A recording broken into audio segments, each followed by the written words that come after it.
সৈকত, তুমি এই গাড়ির নিচে কি করছিলে? গাড়ি ঠিক করতেছিলাম। এখানে এই পরিবেশে? আমি হোম সার্ভিস দিয়ে থাকি, এজন্যই তো সব পরিবেশে যাওয়া লাগে। তুমি কি একজন মেকানিক? হ্যাঁ, তোমার কোনো সমস্যা আছে?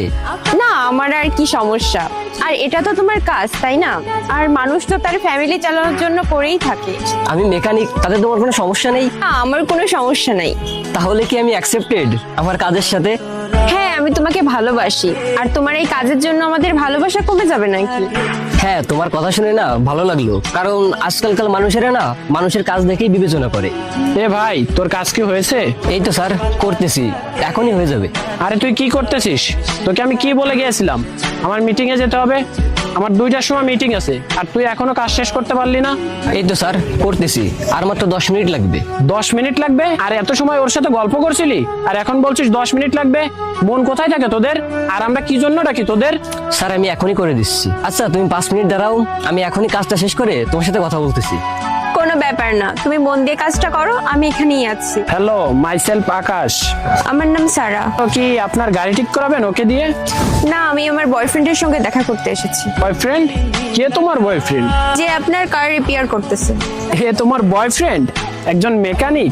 হ্যাঁ। তুমি এই কার চক্করে পড়েছো? তোমার একজন বড়লোক বয়ফ্রেন্ড বানানো উচিত ছিল, যে তোমাকে ইচ্ছা মতন ঘোরাতে পারবে, তোমার মনের মতো করে শপিং করে দিতে পারবে।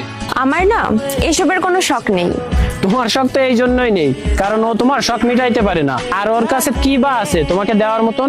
আর আজ যদি তুমি ফ্রি থাকো তাহলে আমার সাথে যেতে পারো, আমি তোমাকে বুঝাবো যে জীবনের মানেটা আসলে কি। আই এম সরি, আমি দেখতে ইচ্ছুক নই। দেখো, তুমি কিন্তু খুব বড় একটা চান্স মিস করতেছো। এখন আপনি আমাকে বোঝাবেন কোনটা ভালো আর কোনটা খারাপ?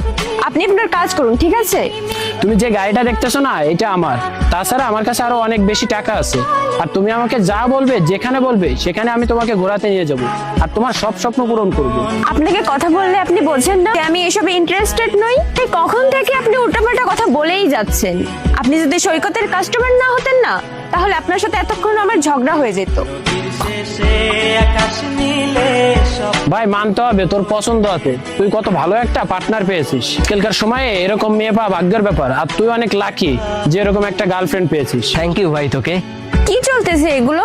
আমি বলছি, এ হলো আমার বন্ধু আকাশ। আমি ওকে বলেছিলাম যে আমি আজকে তোমার সাথে ডেটে যাচ্ছি, আর আজকে আমাদের প্রথম ডেট।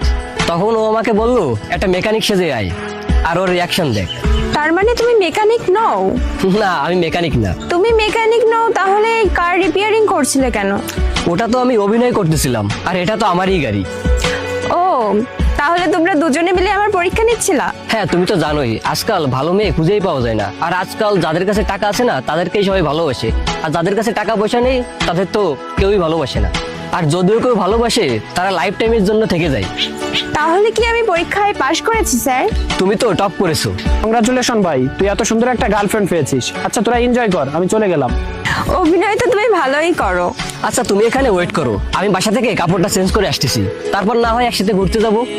কোথায় নিয়ে যাবে আমাকে ঘুরতে? যেহেতু আজকে আমাদের প্রথম ডেট, তো খুব স্পেশাল কিছুই হবে তোমার জন্য। ও আচ্ছা, ঠিক আছে। জীবনে